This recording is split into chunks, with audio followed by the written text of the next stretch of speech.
Jaro Cafe ang pinakabagong cafe sa Concepcion, Kenya, malapit sa SSS. Pumunta kami ng friends ko para itry ito.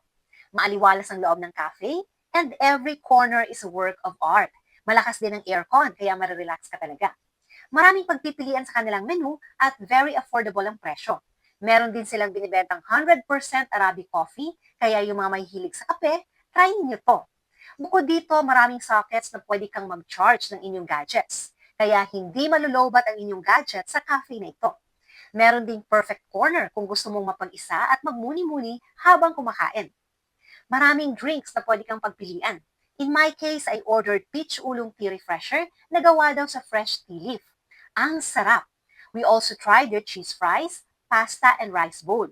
Lahat masarap pero yung pizza ang pinakagusto ko dahil hand-tossed at freshly baked ang dough.